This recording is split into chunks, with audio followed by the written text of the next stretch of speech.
I was more nervous to tell my family that I was Muslim than I was to actually revert. I know that might sound entirely backward to some people, but you have to understand the environment I was raised in. I come from a strictly atheist family.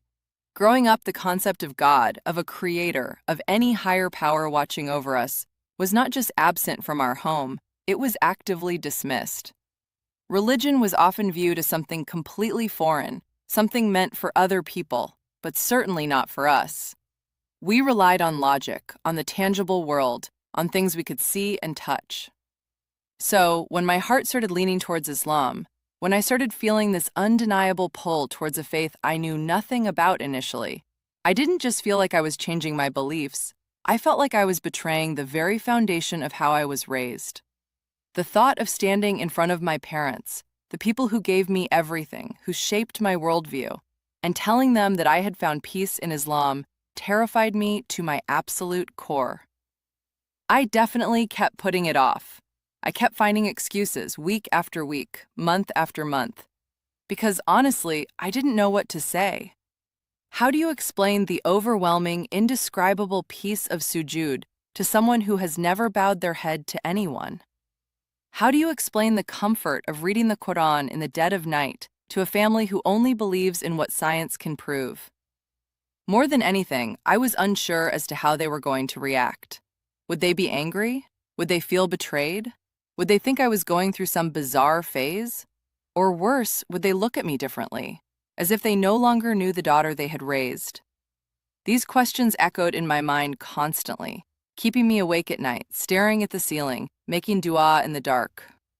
But eventually, the motions of everyday life started to force my hand. I lived at home, under their roof, which meant my daily routine was completely intertwined with theirs.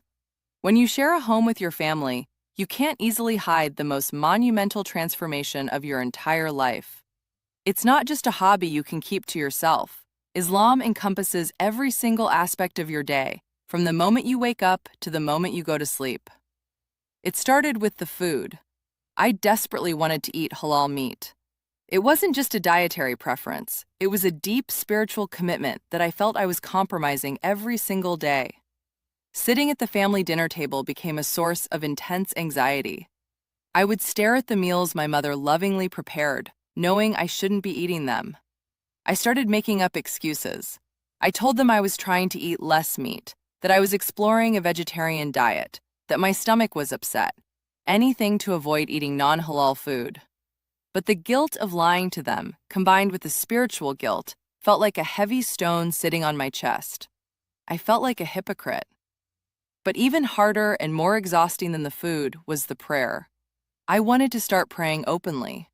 I was so unbelievably tired of sneaking around in my own home, tiptoeing like a stranger in the house I grew up in. For months, my childhood bedroom transformed into my secret sanctuary. I would wait until the house was completely pitch black and quiet. I would listen for the sound of my parents breathing to ensure they were asleep. Then, I would gently, silently roll out my makeshift prayer mat on the floor, making sure not to place it over the floorboards that I knew would creak. I would pray with my heart pounding violently in my chest. I would stop dead in my tracks every single time I heard a noise. A gust of wind rattling the window, a footstep in the hallway, the sound of the television downstairs. Everything made my blood run cold. I would quickly fold the mat, throw it under my bed, and grab a book, pretending I was just staying up late reading. Yes, I'm sure many of you listening right now know exactly that feeling. That overwhelming, suffocating anxiety of trying to connect with your creator while simultaneously holding your breath, listening for footsteps outside your bedroom door. It's emotionally exhausting. You feel like you are living a double life, torn between the family you love unconditionally and the creator who gave you life. Eventually, the weight of that double life becomes far too heavy to carry. It begins to crush you. I reached a breaking point. I couldn't do it anymore. I made a firm decision that I had to tell someone. I couldn't bear the isolation for another day. I chose to tell my mom first because we had always been closer. She was my confidant, the person I went to for everything. I figured if I could get her to understand, or at least just tolerate it, Telling the rest of the family wouldn't feel like an impossible mountain to climb. But the way I went about telling my mom wasn't exactly ideal. Looking back, it was probably the most awkward, clumsy way anyone has ever broken this kind of news. I was so incredibly anxious about the confrontation that I actually ended up telling her a full year before I officially took my Shahada. I know that sounds completely backward. Most people take their Shahada and then figure out how to tell their families. But I was such a perfectionist, and my anxiety was so high. I just wanted everything to be absolutely perfect by the time I formally took my declaration of faith. I wanted the dust to settle. I wanted the initial shock to wear off. And I wanted to be able to practice openly the very second I officially became a Muslim, without hiding a single thing.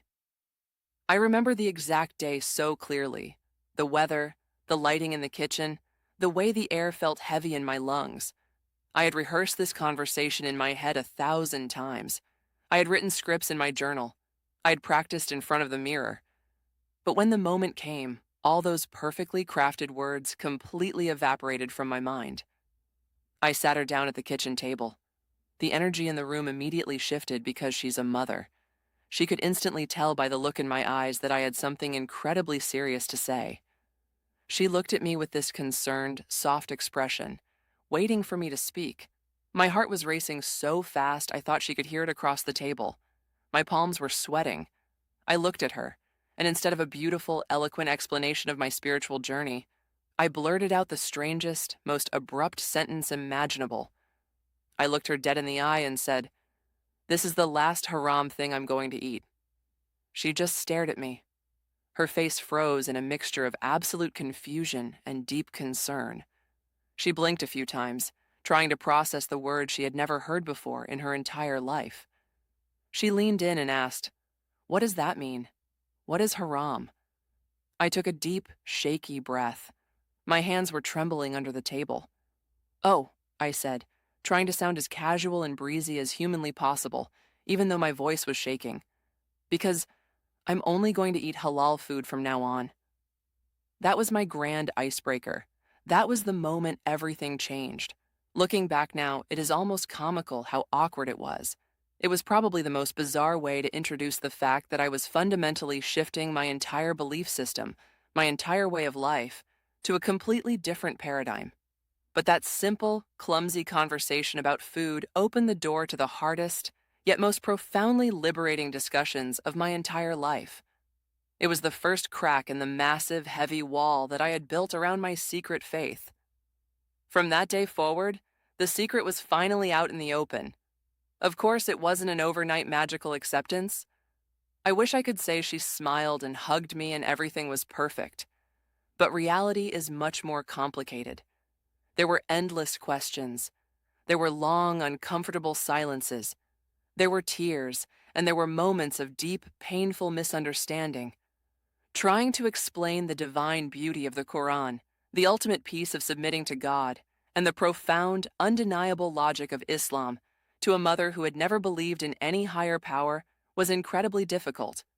It was like trying to describe the warmth of the sun to someone who had lived their entire life in the dark.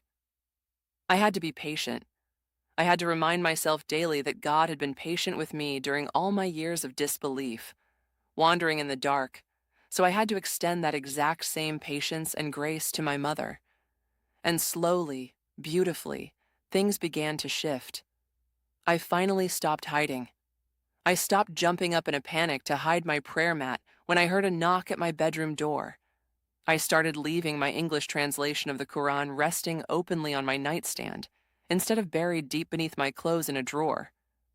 I started wearing modest clothing without making up silly excuses about being cold or just trying out a new fashion trend.